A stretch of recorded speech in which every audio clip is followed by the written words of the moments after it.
আমরা আজকে কোরআন দিয়ে রাষ্ট্র পরিচালনা বা রাষ্ট্র ব্যবস্থায় কোরআন থাকার প্রয়োজনীয়তার উপরে বেশ কিছু পয়েন্ট তুলে ধরবো ইনশাআল্লাহ। নাম্বার 1, 1 নাম্বার, কেন রাষ্ট্র ব্যবস্থায় কোরআন দরকার? 1 নাম্বার কারণ হলো কোরআনের আইন হলো আল্লাহর আইন। আল্লাহর আইন কি ঘন ঘন কিছুদিন পর পর চেঞ্জ হয়, পরিবর্তন হয়? জোরে বলতে হবে, চেঞ্জ হয়? আচ্ছা, এই কোরআন ১৫০০ বছর আগে নাজিল হয়েছে, এই এত বছরে কি কোরআনের কোনো একটা অক্ষরের কোনো একটা নোক্তার পরিবর্তন হয়েছে? হওয়ার সম্ভাবনা আছে? হবে না। তাহলে বোঝা গেল আল্লাহর আইনের কোনো পরিবর্তন হয় না। কিন্তু আপনারা বলেন তো, মানুষ যখন আইন বানায়, এই আইন কিছুদিন পর পর পরিবর্তন হয় কি হয় না? যেমন আমাদের দেশ স্বাধীন হয়েছে 1971 সালে। 1971 সালের পরে 2025, এই 54 বছরে বাংলাদেশের সংবিধান মোট সংশোধন হয়েছে 17 বার। কতবার? এখন ইউনূস সাহেব যদি আরেকবার করেন, আরো একবার বাড়বে, হবে কত? 18 বার। এখন আপনারা আমাকে বলেন তো, যারা বা যে দল বা যে ব্যক্তি সংবিধান সংশোধন করে, সে কি আগে জনগণের কথা চিন্তা করে না নিজের স্বার্থ চিন্তা করে? আগে নিজের স্বার্থ, নিজে 41 সাল পর্যন্ত ক্ষমতায় থাকতে পারবে কিনা এরকম আইন বানাবে। তারপর নিজের চারপাশে যারা আছে দলের, এদেরকে ফ্যাসিলিটিস দেওয়ার জন্য ওই রকম করে আইন বানাবে।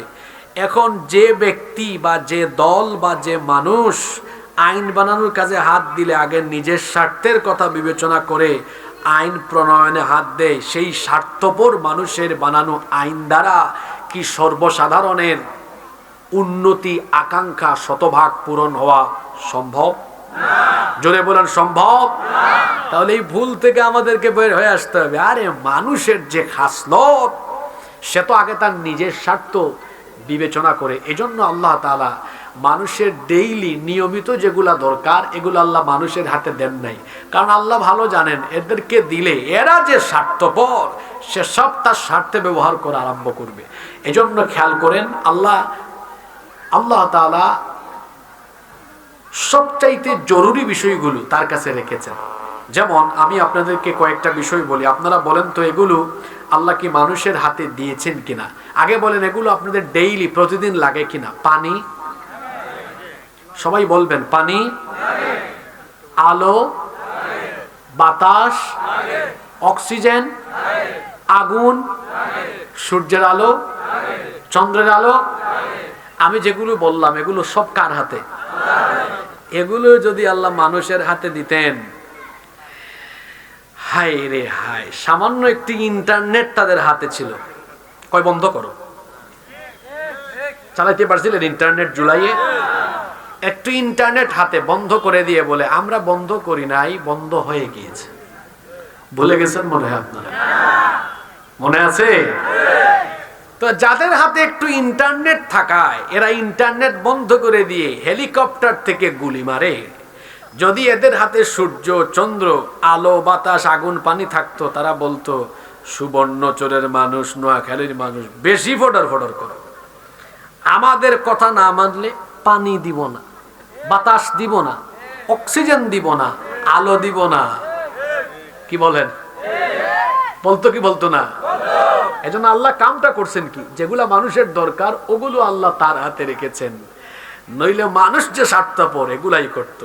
সুতরাং নোয়াখালীর মানুষ, যে মানুষ আইন বানানোর সুযোগ পেলে আগে নিজের স্বার্থে, দলের স্বার্থে আইন বানাবে, সেই মানুষের তৈরি করা আইন দিয়ে এই দেশের মানুষের ভাগ্য বদলাবে না। আর আইন ছাড়া আমাদের শান্তি আসবে না, সমৃদ্ধি আসবে না, কল্যাণ আসবে না। কারণ আল্লাহর আইন, এই যে কোরআন, এর ভেতরে কোনো পরিবর্তন হওয়ার সম্ভাবনা নাই। এমনকি এই কোরআনের ভেতরে কোনো ভুল, আরো জোরে বলেন, কোরআনের ভেতরে কি কোনো ভুল আছে নাকি? কোরআনের মধ্যে সন্দেহ করার মতো কোনো বিষয় আছে নাকি? আল্লাহ তো এই জন্য কোরআনের শুরুতেই বলে দিয়েছেন, পড়েন আমার সাথে, যালিকাল কিতাবু লা রাইবা ফীহি হুদাল লিল মুত্তাকিন। এটা এমন কিতাব যার ভেতরে সন্দেহ আছে, এমন কোনো সন্দেহ করা যায় না। আল্লাহু আকবার। তাহলে রাষ্ট্র ব্যবস্থায় কোরআনের আইন এক নম্বরে কেন দরকার? কারণ মানুষের আইন পরিবর্তনীয় আর আল্লাহর আইন হলো অপরিবর্তনীয়। আমার দিকে তাকান, একটু বোঝার চেষ্টা করেন। আপনাদের এলাকার নাম চরজব্বর না? এই চরজব্বর পরিচালনার জন্য আপনারা ওনাকে দায়িত্ব দিলেন যে আপনি চালান। এখন একটা এলাকা চালাইতে হলে কিছু আইন লাগে না? উনি আইন বানালেন, মনে করেন উনি 5 বছর পরে আপনারা বলেন আপনার আর ভাল লাগে না, বা উনি রিটায়ার্ডে গেলেন, পরে আপনারা আমাকে দিলেন। আমি চিন্তা করলাম আমার আগের উনি ছিলেন, উনি যে আইনগুলা বানাইছেন, চুরির শাস্তি 2 মাস, না আমার দলে চোর বেশি। আমি চিন্তা করলাম এই আইন এখন সংশোধন হবে, চুরির শাস্তি 1 সপ্তাহের জেল আর জরিমানা। এরকম ওনার তৈরি করা বেশ কিছু আইন আমি কি করলাম, কাটছাট করলাম, কিছু রাখলাম, কিছু বাদ দিলাম, কিছু জোড়া লাগালাম। এরপরে মনে করেন উনি আসলেন, উনি আইসা এরকম কিছু বাদ দিলেন, জোড়া লাগাইলেন। এরকমই তো হয়। এখন আপনারা বলেন তো, এইভাবে করে যে ব্যক্তি পরিবর্তনের সাথে সাথে আইনের পরিবর্তন হচ্ছে, এটা মানুষের কল্যাণে না এই ক্ষমতায় থাকা ব্যক্তিদের কল্যাণে? ক্ষমতায় থাকা ব্যক্তিদের কল্যাণে। এখন আপনি বললেন চরজব্বার চালান আপনি, কিন্তু আপনি আইন বানাতে পারবেন না। আইন আমাদের কাছে আছে, চালাবেন আল্লাহর আইন দিয়ে। উনি কি কোরআন থেকে কোনো কিছু বাদ দিতে বা জোড়া দিতে পারবেন? উনি যদি রিটায়ার্ডে যান, আপনারা যদি আমাকে দায়িত্ব দেন, ব্যক্তি পরিবর্তন হয়েছে, এখন বলেন আইনের কি পরিবর্তন হবে? আমার পরে ওনাকে দিলেন, তা ব্যক্তি আবার পরিবর্তন হলো, আইনের কি পরিবর্তন হয়েছে?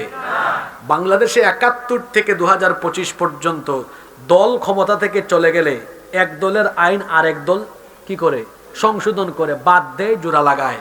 বলেন তো, যদি এই দেশে কোরআনের আইন প্রতিষ্ঠা হয়ে যায়, কারো বাপের কোনো ক্ষমতা আছে কিছু বাদ দেওয়ার, জোড়া লাগানোর?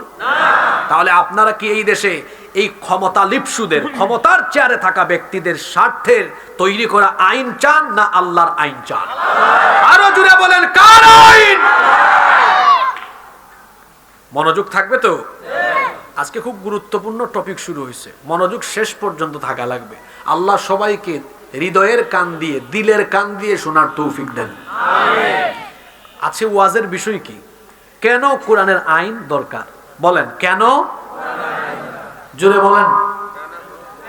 কালকে চা খাবেন না এলাকার দোকানে, সুবর্ণচরে যাবেন না, মাইজদিতে যাবেন না, তো মানুষ বলবে হাসিবুর রহমান হুজুর আসলো, কি ওয়াজ করলো?